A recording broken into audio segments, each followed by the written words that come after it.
Welcome to Flipped Classroom. Today's lesson is an introduction to poetry and taking a closer look at poetic elements. Some students are put off by poetry, perhaps because their early experiences were discouraging.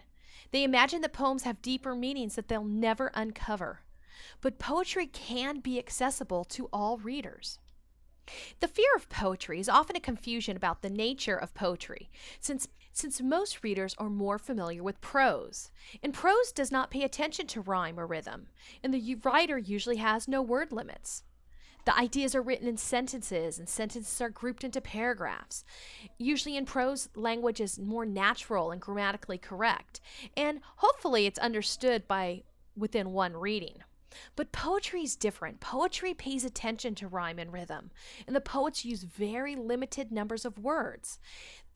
The ideas are written in lines instead of sentences, and these lines are grouped into stanzas instead of paragraphs.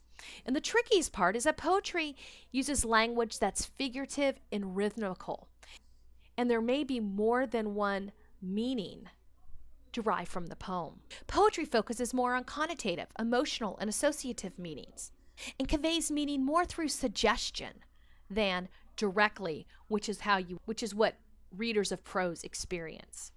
So where does meaning come from in a poem? Three sources: the writer, poet, the actual text itself, and what the reader brings to reading the poem. Keep in mind that poems can and should have multiple meanings. How we read a poem and how significant and meaningful the poem is for us depends on both the content of the poem and our personal circumstances. To find the meaning of a poem, use the clues, and these are the elements of poetry. For example, the speaker. The speaker is often a persona for the poet. It doesn't necessarily mean the actual poet. Tone is the speaker's attitude towards the subject. And the poet will focus very specifically on the diction. That's the word choice. Because the word choices will either have denotative meaning, that's the literal meaning, which you'd find in a dictionary, and connotative meaning, that's the suggested or associated meanings. And also, the poet will pay close attention to syntax. That's the word order. Most readers of prose expect a sentence to go subject-verb, but that won't necessarily be the case in a poem. Therefore, pay close attention to the word order when looking at the meaning. Figurative language, or figures of speech, which are words that can have literal or suggested meanings. Poets like to use similes. This would include a comparison with the words like or as. Or they might use a metaphor. That's where they do not use the phrase like or as in a comparison. So let's take a look at the poem Dreams by Langston Hughes to see if you can identify the simile or metaphor. Hold fast to dreams, for if dreams die, life is a broken-winged bird that cannot fly. Okay, so life is being compared to a bird, an injured bird, and there is no like or as used in the stanza. Therefore, we can tell it's a metaphor. Personification is when human traits are given to non-humans. An apostrophe is when the poet addresses an absent person. For example, "Oh, captain, my captain." Well, there's not really a captain there. For example, the Christmas song, "Oh, Christmas tree, your leaves are green forever." Well, you're not actually talking to a Christmas tree. The English poet Alexander Pope hoped that poetry's sound could be an echo to its sense.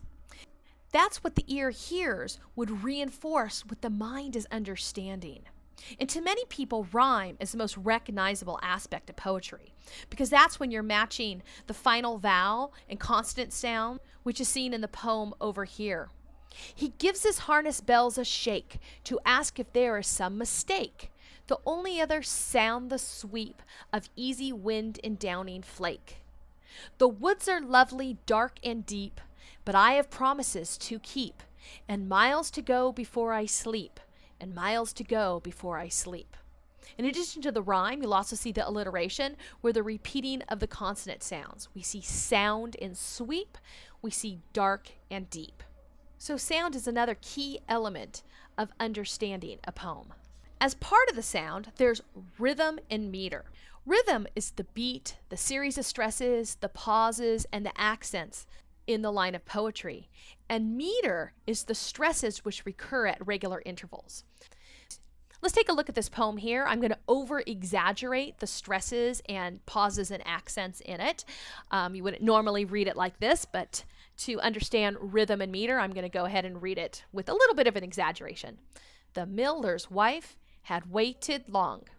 The tea was cold, the fire was dead, and there might yet be nothing wrong in how he went and what he said. Notice the pattern of stresses and unstresses and the meter as I read that. So in review, there's many elements of poetry, whether it's rhythm and meter and rhyme, and all these elements of poetry brought together are what make this creative piece of art. Thank you for joining me today in Flipped Classroom.